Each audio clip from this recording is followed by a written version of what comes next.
Assalamualaikum warahmatullahi wabarakatuh.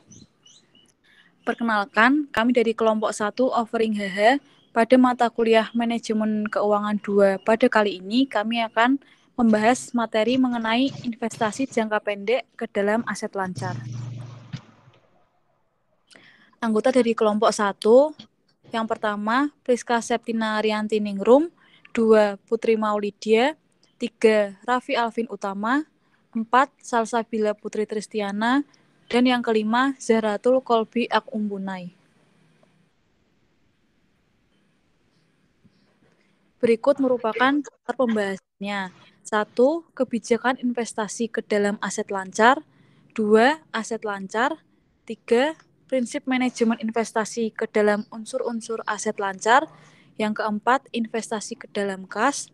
Yang kelima, investasi ke dalam surat berharga. Yang keenam, investasi ke dalam piutang usaha. Dan yang terakhir, investasi ke dalam persediaan.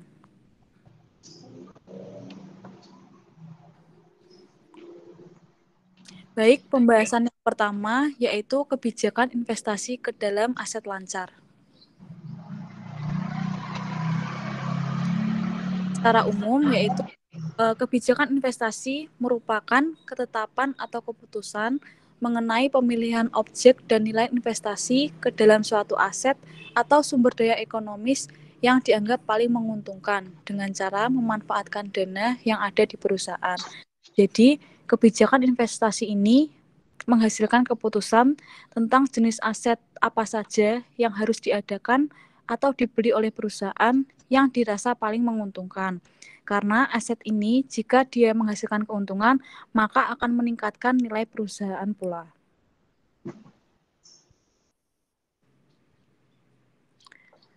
Selanjutnya, aset termasuk komponen yang penting bagi perusahaan karena berfungsi untuk mendukung jalannya kegiatan perusahaan untuk memperoleh keuntungan dalam rangka menciptakan nilai perusahaan sesuai dengan jenis dan karakteristik bidang usaha perusahaan.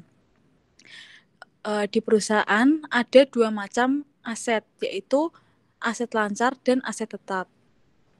Aset lancar ini merupakan komponen dasar perusahaan dalam melaksanakan aktivitas perusahaan. Contohnya yaitu biaya operasional surat berharga seperti obligasi, saham, wesel tagih. Lalu kalau aset tetap itu merupakan dia termasuk aset yang tidak lancar, di mana aset tetap ini sulit untuk diuangkan kembali. Dan aset tetap ini memiliki tujuan sebagai modal menjalankan aktivitas perusahaan. Dan biasanya nilai dari aset tersebut berubah nilai seiring berjalannya waktu. Contohnya seperti gudang, mesin, mobil, dan lain sebagainya. Namun pada materi kali ini yang ditekankan adalah mengenai aset lancar.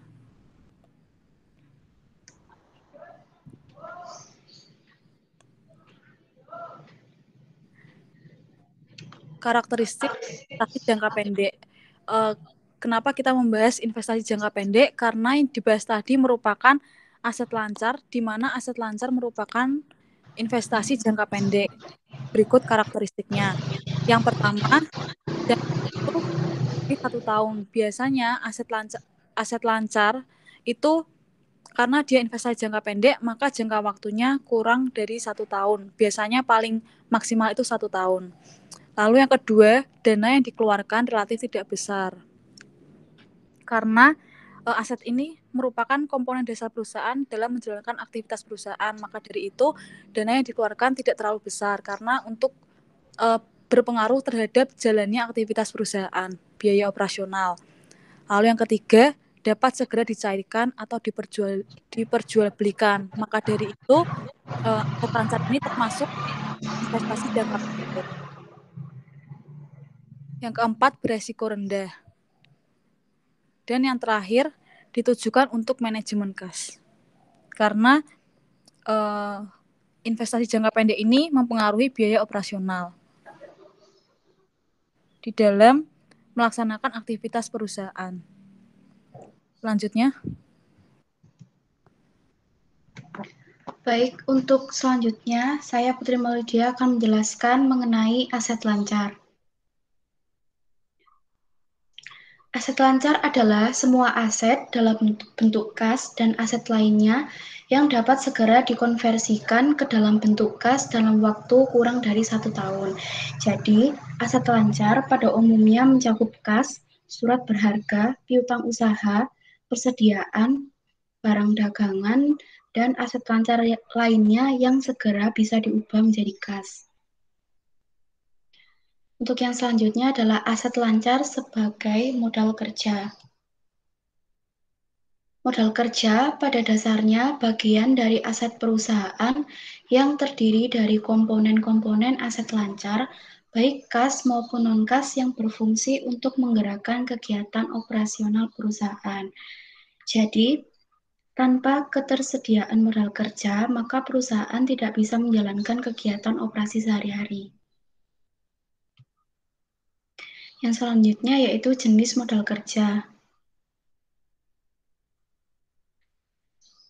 Berdasarkan aspek kuantitatif, terdapat 2 aspek kuantitatif yaitu modal kerja kotor dan modal kerja bersih. Modal kerja kotor ialah keseluruhan dari aset lancar yang dimiliki perusahaan. Modal kerja kotor memiliki konsep yaitu modal kerja sama dengan aset lancar. Sedangkan modal kerja bersih ialah total aset lancar dikurangi kewajiban jangka pendek atau utang lancar. Dapat dilihat dari contoh tersebut, modal kerja kotornya adalah sebesar 28 miliar. Seperti konsep modal kerja kotor tadi, yaitu modal kerja kotor sama dengan aset lancar. Sehingga aset lancar mencakup kas, surat berharga, piutang usaha, persediaan, dan biaya dibayar di muka. Sedangkan untuk modal kerja bersih sebesar 20 miliar, yaitu aset lancar sebesar 28 miliar, dikurangi utang lancar sebesar 8 miliar. Yang kedua, berdasarkan aspek perilaku. Terdapat 2 aspek perilaku, yaitu modal kerja permanen dan modal kerja variabel. Modal kerja permanen ialah bagian dari jumlah modal kerja perusahaan yang selalu dibutuhkan sehingga jumlahnya tetap selama periode tertentu. Sedangkan modal kerja variabel ialah bagian dari jumlah modal kerja yang dibutuhkan secara variatif sehingga jumlahnya bervariasi setiap tahun.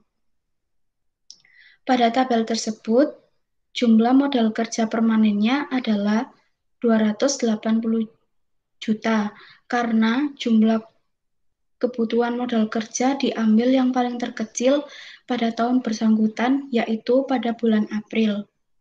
Nah, untuk menghitung modal kerja variabelnya itu selisih antara kebutuhan modal kerja pada tabel yang sudah disajikan dengan modal kerja permanen. Nah, sebagai contohnya, pada bulan Januari, modal kerja variabelnya itu sebesar 15 juta, yaitu didapat dari 295 juta dikurangi 280 juta. Nah, begitu juga untuk bulan-bulan selanjutnya.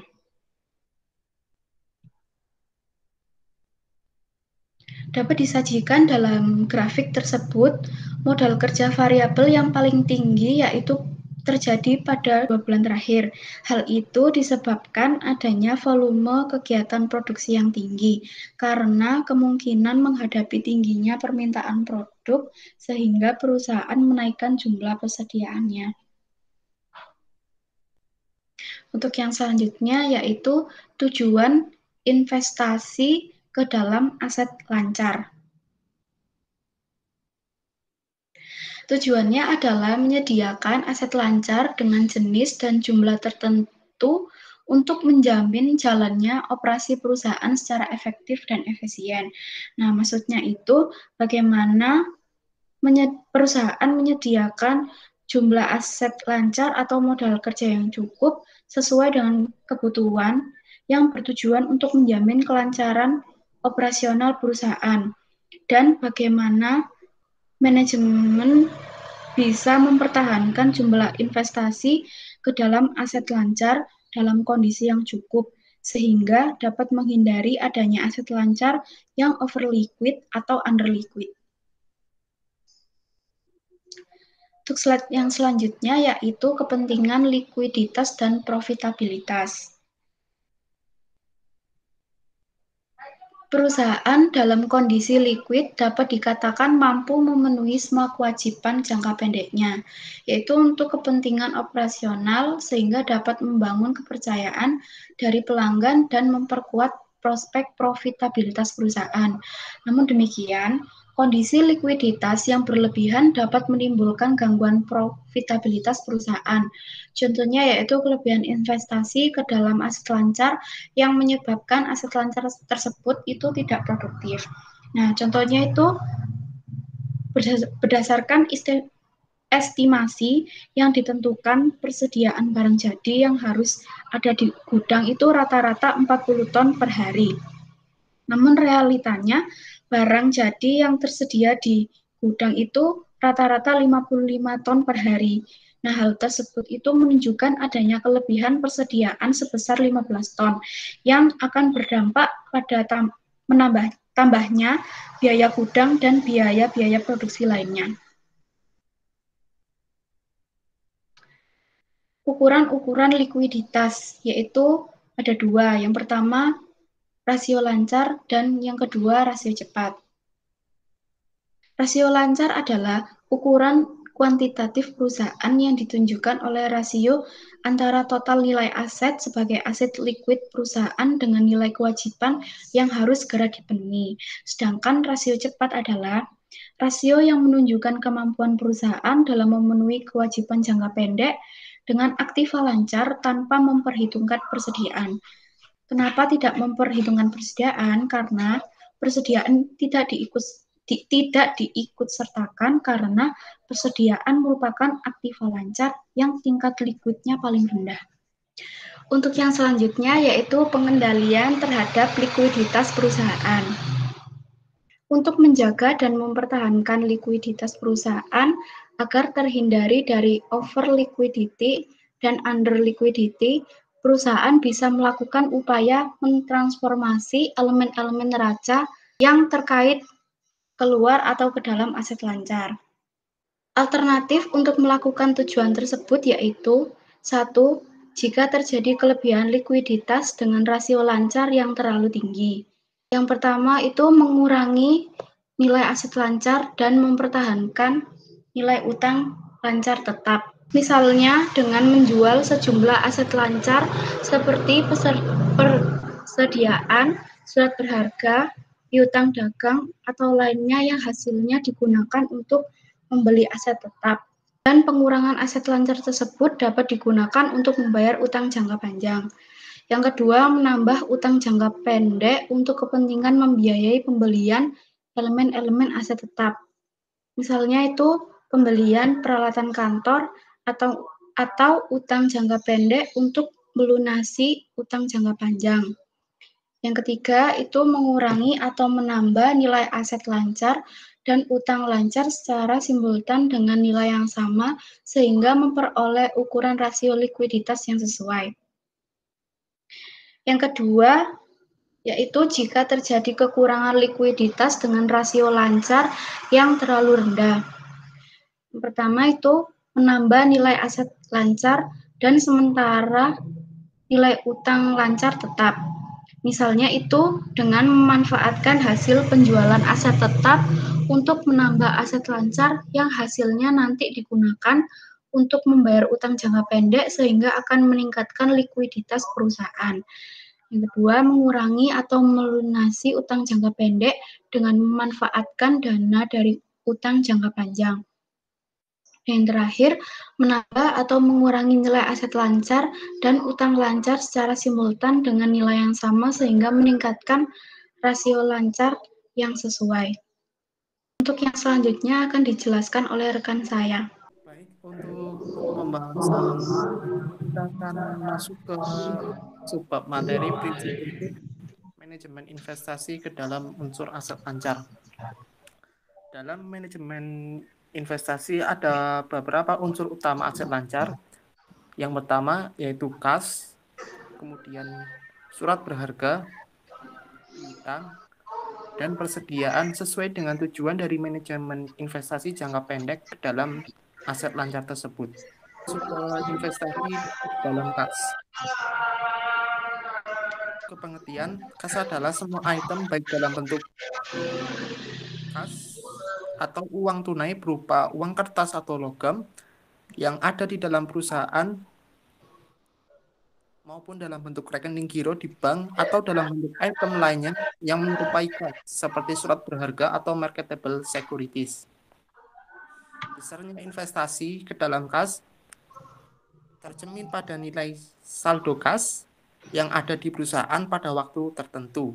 Saldo kas sendiri terbentuk dari selisih antara aliran kas yang diterima atau aliran kas yang masuk atau yang biasa disebut cash inflow harus lebih besar dibandingkan dengan aliran kas keluar atau cash outflow pada periode yang bersangkutan.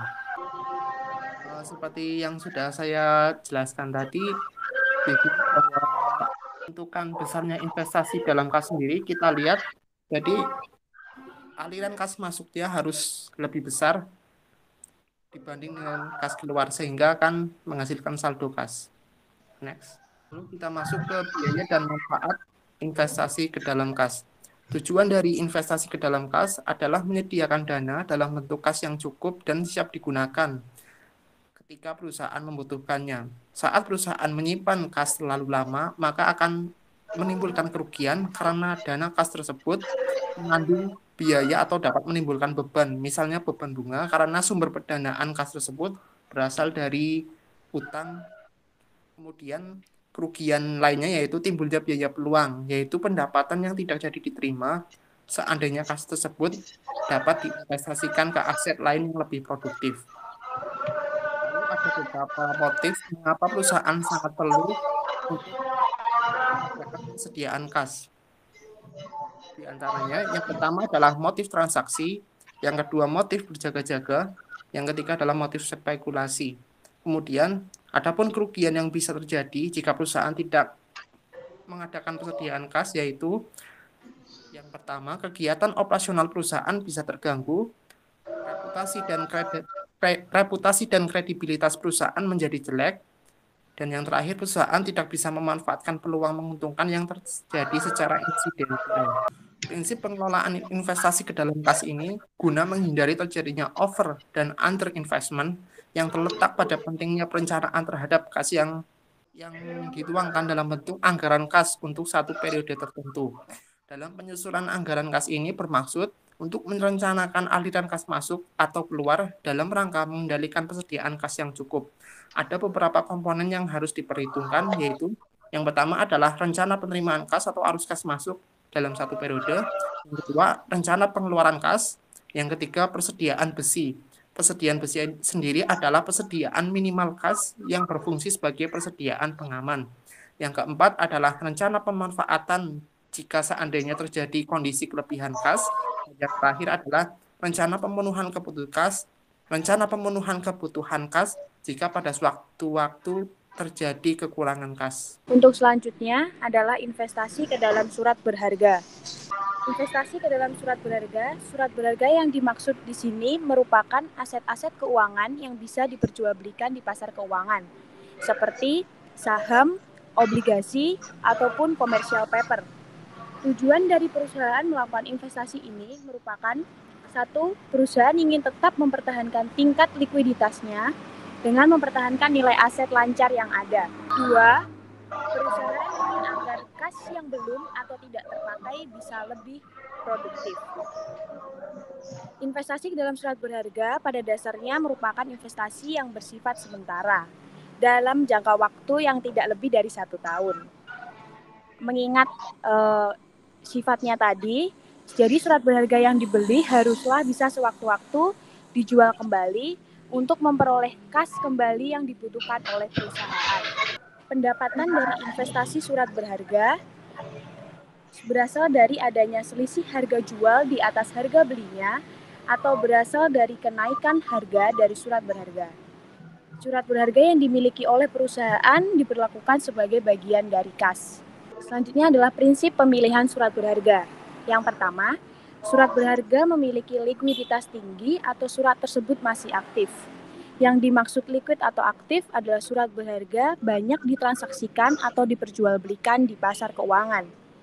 Pengertian liquid tidak hanya mudah dijual kembali, tapi juga berarti jika perusahaan ingin menjual sewaktu-waktu, tidak akan menimbulkan beban atau kos yang tinggi bagi perusahaan. Kedua, diterbitkan oleh perusahaan yang memiliki bidang usaha dengan resiko kecil. Tujuannya adalah agar tidak mudah terkena gejolak harga pasar yang sering naik turun. Dan yang ketiga adalah jika surat yang dituju berupa surat utang obligasi, maka pilihlah yang memiliki peringkat atas sehingga memiliki resiko gagal bayar yang sangat rendah atau bahkan nol. Jadi, Lembaga Pemeringkatan Efek Indonesia atau LPI memiliki beberapa status peringkat. Ada AA, A, AA, dan A. Ketiga itu merupakan surat-surat utang yang tergolong sangat aman. AAA merupakan peringkat yang paling atas. Surat berharga utang yang diterbitkan oleh pemerintah pada umumnya memiliki peringkat yang sangat tinggi. Demikian juga surat utang yang diterbitkan oleh perusahaan yang bereputasi. Ya, di sini saya akan menjelaskan tentang investasi ke dalam piutang usaha. Dalam investasi piutang usaha ini ada tujuan manajemen investasi dalam piutang. Yang pertama itu ada pengelolaan piutang usaha oleh perusahaan. Yang kedua itu dana yang tertanam dalam piutang usaha menjadi efektif dan optimal. Tujuan dari manajemen investasi dalam piutang usaha ini adalah bagaimana perusahaan itu bisa mengelola piutang usaha agar dana yang tertanam dalam piutang usaha menjadi efektif dan optimal, yang dalam arti tidak over investment atau juga tidak under investment, sehingga perusahaan mampu mencapai dan menjaga volume penjualan kredit yang diharapkan. Terus ada alasan mengapa perusahaan melakukan penjualan secara kredit. Nah, alasan yang pertama itu, mengapa menjadi salah satu strategi yang efektif dalam meningkatkan volume penjualan karena penjualan secara kredit ini dianggap sebagai salah satu strategi penjualan atau pemasaran yang dianggap efektif dalam rangka meningkatkan volume penjualan, yang dimana volume penjualan ini adalah makin besar proporsi penjualan kredit dari keseluruhan penjualan, memperbesar jumlah investasi dalam piutang. Dengan makin besarnya volume penjualan kredit setiap tahunnya, berarti bahwa perusahaan itu harus menyediakan investasi yang lebih besar lagi dalam piutang. Makin besarnya jumlah piutang berarti makin besarnya resiko, tetapi dengan itu juga memperbesar profit perusahaan. Alasan yang kedua ini adalah salah satu komponen aset lancar yang menjadi sangat penting bagi perusahaan, karena komponen aset lancar ini dapat mendukung strategi dalam rangka meningkatkan volume penjualan dari produk atau jasa yang dihasilkan oleh perusahaan. Nah, ini ada contoh ilustrasi. Sebuah perusahaan dalam tahun tersebut itu memiliki penjualan kredit bersih sebesar 356 juta, piutang usaha perusahaan di awal tahun atau saldo awal sebesar 40 juta, sedangkan pada akhir tahun menunjukkan saldo 30 juta. Selanjutnya, untuk tujuan tersebut di atas perlu ditentukan berapa waktu rata-rata yang diperlukan untuk penagihan atau pengumpulan piutang. Nah, periode penagihan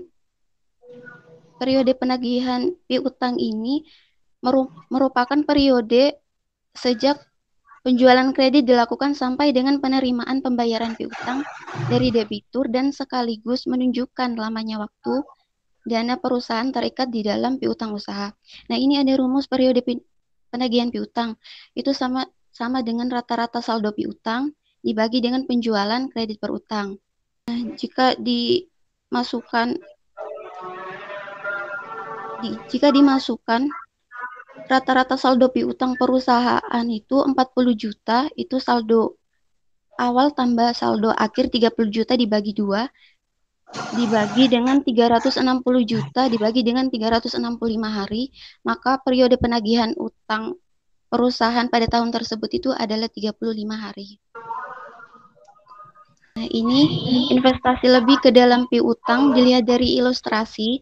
Jika perusahaan menetapkan bahwa periode penagihan piutang yang diharapkan oleh manajemen itu adalah 20 hari, sementara periode penagihan yang sebenarnya itu adalah 35 hari, maka terdapat indikasi bahwa telah terjadi overinvestment dalam piutang. Untuk mencari kelebihan investasi yang terjadi pada piutang dapat ditentukan dengan membandingkan nilai investasi yang sebenarnya dengan nilai investasi yang diharapkan dalam piutang. Nah, ini ada rumus nilai investasi dalam piutang itu sama dengan rata-rata penjualan kredit per hari dikali dengan periode penagihan.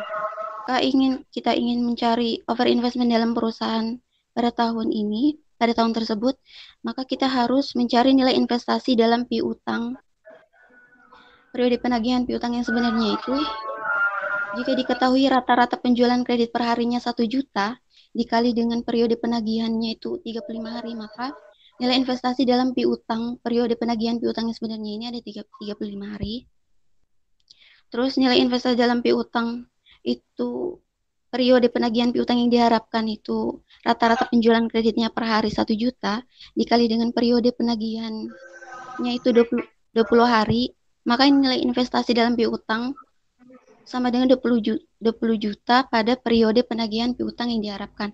Maka jika kita ingin mencari overinvestment-nya itu, kita tinggal membandingkan nilai investasi dalam piutang periode penagihan piutang yang sebenarnya itu 35 juta dengan nilai investasi dalam piutang periode penagihan piutang yang diharapkannya itu 20 juta, maka itu overinvestment-nya itu adalah 15 juta pada perusahaan pada tahun tersebut. Investasi kurang ke dalam piutang. Terdapat beberapa alasan. Yang pertama itu mengapa terjadi, penyebab terjadinya sama akibatnya. Nah, yang pertama itu mengapa terjadi investasi kurang ke dalam piutang. Itu terjadi ketika dengan nilai piutang usaha yang ada, perusahaan tidak mampu mencapai volume penjualan kredit yang diharapkan, di mana periode penagihan piutang yang sebenarnya ini lebih kecil dari periode penagihan yang diharapkan. Terus yang kedua itu penyebab terjadinya. Itu perusahaan itu mungkin telah menerapkan kebijakan piutang yang terlalu ketat, terutama terkait dengan upaya penagihan piutangnya. Terus akibatnya itu banyak calon pelanggan yang kurang tertarik melakukan transaksi pembelian dengan perusahaan karena terlalu ketatnya kebijakan piutang yang diterapkan. Kebijakan piutang ini tuh misalnya seperti terlalu pendeknya waktu pelunasan piutang yang ditetapkan sebagai persyaratan piutang. Mengatasi investasi kurang ke dalam piutang itu dengan memperlonggar kebijakan piutangnya, itu misalnya dengan memperpanjang jangka waktu atau jatuh tempo pelunasan piutang oleh pelanggan sebagai syarat pembayaran. Investasi yang efektif dalam piutang.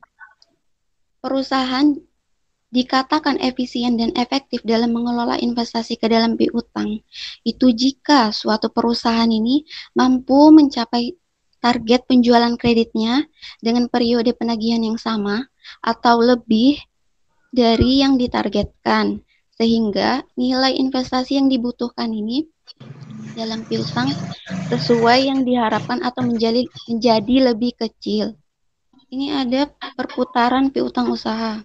Ini ada pengertian perputaran piutang usaha adalah frekuensi atau berapa kali piutang atau investasi dalam piutang dalam satu periode, misalnya itu 1 tahun. Perputaran piutang ini juga dapat menunjukkan seberapa efektif dan efisien perusahaan dalam mengelola investasi piutang. Dilihat dari tingkat tinggi dan rendahnya perputaran piutangnya. Jika tingkat perputaran piutangnya itu semakin tinggi, maka perusahaan dikatakan efektif dan efisien dalam mengelola investasi piutangnya.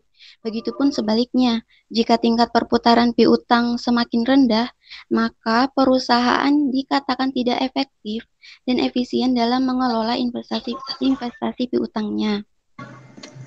Itu terdapat rumus perputaran piutang itu sama dengan penjualan kredit bersih dalam satu periode dibagi dengan saldo piutang rata-rata. Contoh ilustrasinya itu, jika penjualan kredit bersih perusahaan dalam tahun tersebut itu sebesar 365 juta, sedangkan saldo piutang rata-rata atau nilai investasi dalam piutangnya itu adalah 35 juta, maka perputaran piutang dalam perusahaan pada tahun tersebut itu adalah 10,4 kali.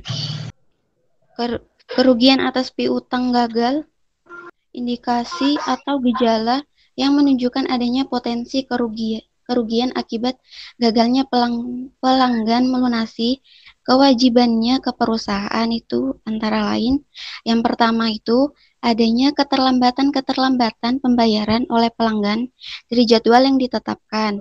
Yang kedua itu menurunnya profitabilitas usaha pelanggan sehingga berdampak langsung kepada melemahnya cash flow dari usaha pelanggan. Yang ketiga itu menurunnya nilai pasar aset dari usaha pelanggan sebagai dampak melemahnya profitabilitas usaha.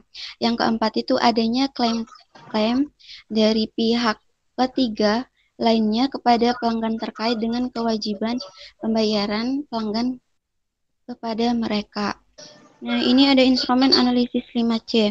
Instrumen ini nih sangat membantu perusahaan itu untuk memastikan bahwa pelanggan yang diberikan fasilitas penjualan kredit memang benar-benar pelanggan yang terpercaya dan berkapasitas dalam memenuhi kewajiban kreditnya. Itu instrumen analisis 5C itu ada, yang pertama itu ada capacity.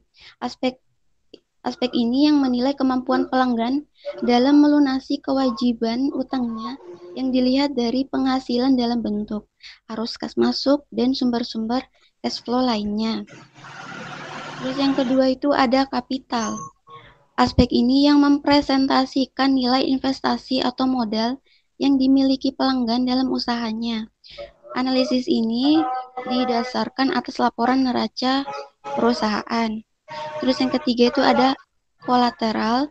Aspek kolateral ini berarti jaminan, baik itu berupa aset milik pelanggan atau jaminan dari pihak ketiga yang diajukan oleh pelanggan.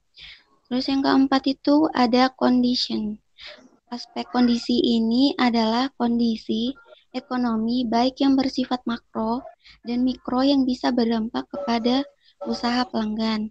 Terus yang kelima itu ada karakter. Aspek ini terkait dengan karakter personal dari pelanggan seperti latar belakang pendidikan dari pelanggan, kejujurannya, pengalaman pelanggan dalam mengelola perusahaannya, kedisiplinan dan komitmen dalam menjalankan usahanya. Baik, untuk selanjutnya kita akan masuk ke pembahasan mengenai investasi ke dalam persediaan. Pengertian dari investasi ke dalam persediaan adalah sejumlah barang dagangan, barang jadi, barang dalam proses, bahan baku, bahan pembantu, alat tulis kantor, perlengkapan dan sejenisnya yang disediakan di perusahaan untuk digunakan sewaktu-waktu sesuai kebutuhan dalam rangka menjaga kelancaran dan keberlanjutan operasional perusahaan.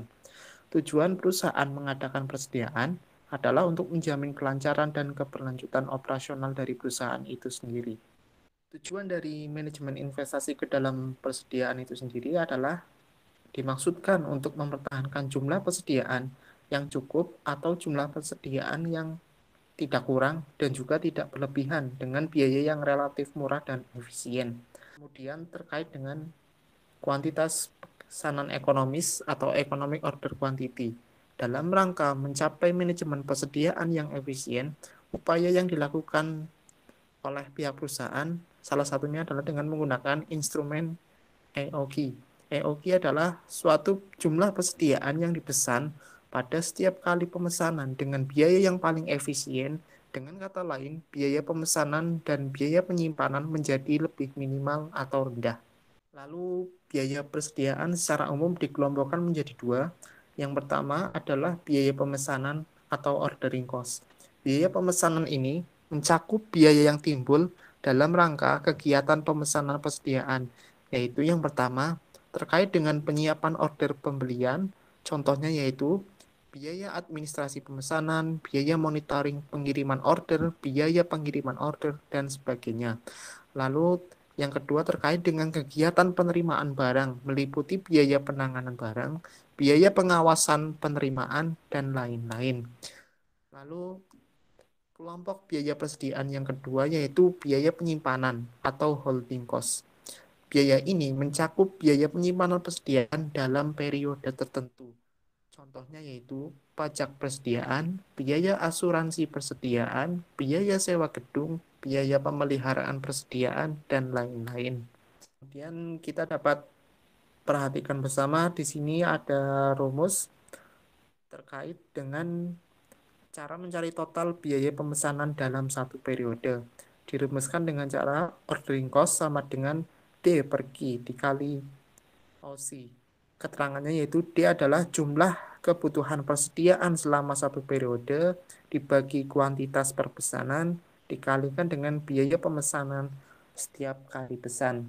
Lalu terkait dengan besar kecilnya total biaya pemesanan dalam satu periode atau ordering cost sama dengan jumlah frekuensi pemesanan dalam periode yang bersangkutan dikalikan besarnya biaya pemesanan untuk setiap kali pesan.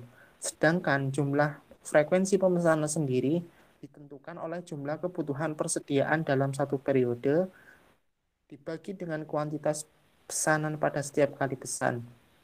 Semakin besar kuantitas pesanan pada setiap kali pesan, atau semakin besar Q-nya, maka akan semakin kecil frekuensi pesanan dalam satu periode, sehingga total biaya pemesanan dalam satu periode menjadi semakin kecil, begitu pula dengan sebaliknya. Lalu dapat kita lihat bersama di gambar 2.5 menggambarkan terkait dengan perilaku biaya pemesanan.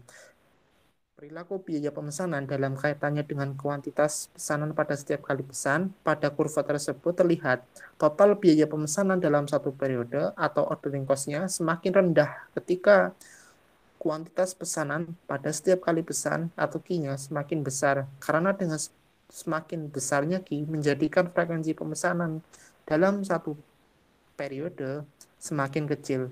Sebaliknya, jika Q semakin kecil, maka ordering cost-nya menjadi semakin besar.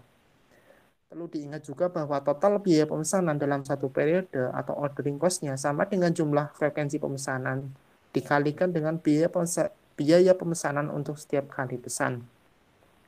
Lalu selanjutnya kita dapat perhatikan bersama ada rumus untuk menghitung biaya penyimpanan atau holding cost dalam satu periode. Rumusnya yaitu holding cost sama dengan Q dibagi 2 per HC kecil. Keterangannya Q adalah kuantitas per pesanan, sedangkan HC kecil adalah biaya penyimpanan persediaan per unit.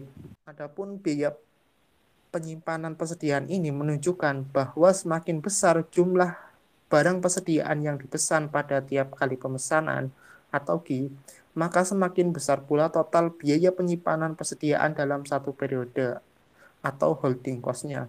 Dan sebaliknya, semakin kecil jumlah barang yang dipesan pada setiap kali pesan, maka akan semakin kecil pula total biaya penyimpanan persediaan. Dengan demikian, besarnya biaya penyimpanan persediaan atau holding cost-nya berbanding searah dengan kuantitas persediaan yang dipesan atau Q. Total biaya penyimpanan persediaan dalam satu periode holding cost sama dengan biaya penyimpanan persediaan per unit persediaan HC kecil dikalikan dengan rata-rata dalam periode yang bersangkutan. Persediaan rata-rata sama dengan kuantitas persediaan pada setiap kali pesan dibagi 2 atau dirumuskan dengan cara Q dibagi 2. Lalu di gambar 2.6 dapat kita lihat bersama mengenai perilaku dari biaya penyimpanan itu sendiri. grafik tersebut menggambarkan bahwa perilaku biaya penyimpanan persediaan dalam kaitannya dengan kuantitas pesanan pada setiap kali pesan.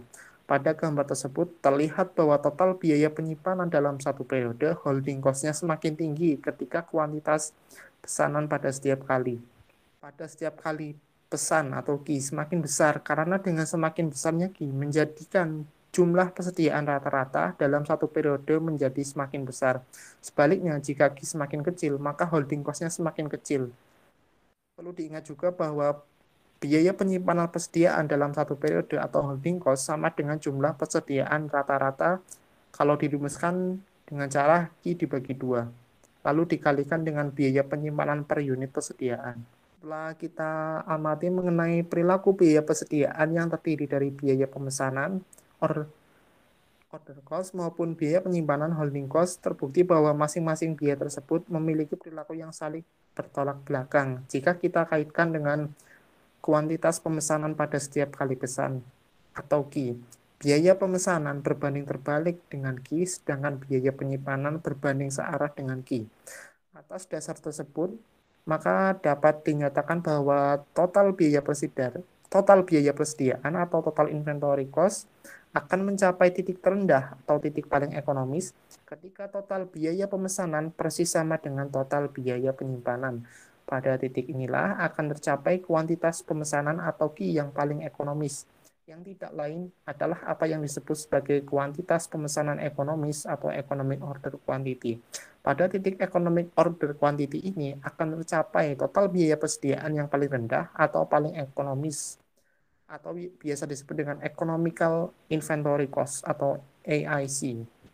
Kita bisa lihat pada kurva di bawah dari penyataan di atas di mana kuantitas pemesanan ekonomis dicapai ketika biaya pemesanan order cost sama dengan biaya penyimpanan holding cost. Maka besarnya kuantitas pemesanan ekonomis atau AOQ dapat dihitung dengan cara matematis seperti yang tertera di bawah ini. Lalu selanjutnya kita akan masuk ke contoh perhitungan AOQ. Contoh tersebut yaitu sebuah perusahaan bergerak di bidang usaha produksi mie instan dengan kondisi kebutuhan dan biaya yang terkait dengan pengadaan persediaan bahan baku tepung tapioka yaitu sebagai berikut. Kebutuhan bahan baku tepung 96 ton per tahun, untuk biaya penyimpanannya sebesar 100.000 per ton per tahun. Adapun biaya terkait pemesanan setelah diakumulasikan yaitu sekitar Rp55.000 tiap kali pemesanan. Maka kuantitas pemesanan yang paling ekonomis untuk perusahaan tersebut yaitu kita dapat menggunakan rumus turunan AOQ yang sudah dijelaskan tadi di gambar 2.7 dengan cara Q sama dengan akar dari 2 dikali D dikali OC per HC. Jadi 2 dikali 96 akar 2 dikali 96 dikali 55.000 dibagi 100.000. Jadi akan ketemu 10,28 ton. Lalu kemudian kita cari total biaya pemesanan. Tinggal kita masukkan rumus biaya pemesanan 96 per 10,28 dikali 55.000 akan ketemu hasilnya Rp513.619. Lalu kita juga cari untuk total biaya penyimpanan, tinggal kita masukkan rumus. Jadi 10,28 dibagi 2 dikali 100.000 sama dengan 514.000. Jadi untuk total biaya persediaan per tahunnya, kita tinggal menjumlahkan antara total biaya pemesanan dengan total biaya penyimpanan Rp513.619 ditambah 514.000. Jadi total biaya persediaan per tahun sebesar Rp1.027.619. Kita akan membahas mengenai asumsi model kuantitas pemesanan ekonomis AOQ. Ada beberapa model atau formula matematis kuantitas pemesanan ekonomis yang dikembangkan dengan beberapa asumsi. Secara umum ada 4 asumsi. Asumsi yang pertama yaitu kebutuhan persediaan selama periode tertentu, misalnya periode 1 tahun atau 1 semester, untuk setiap jenis persediaan dapat ditentukan dan tidak berubah. Jika kebutuhan persediaan berubah, maka kuantitas pemesanan ekonomis juga berubah. Untuk asumsi yang kedua, pemenuhan terhadap kebutuhan persediaan selama periode tertentu dapat dilakukan dengan jumlah yang sama sepanjang periode yang bersangkutan. Misalnya, kebutuhan dalam 1 tahun dapat dipenuhi secara merata setiap bulannya selama 12 bulan. Asumsi yang ketiga, biaya persediaan yang terdiri dari biaya pemesanan dan biaya penyimpanan tidak berubah selama periode yang diperhitungkan. Jika besarnya biaya persediaan berubah, maka juga akan berdampak terhadap berubahnya kuantitas pemesanan yang ekonomis. Asumsi yang keempat, masa menunggu lead time juga tidak berubah. Lead time sendiri adalah masa tunggu atau waktu yang diperlukan mulai saat pesanan diterbitkan atau dikirim ke supplier sampai dengan barang yang dipesan diterima oleh perusahaan. Jika lead time berubah, maka jumlah persediaan yang diambil dari gudang untuk dipacking atau diproses dalam proses produksi.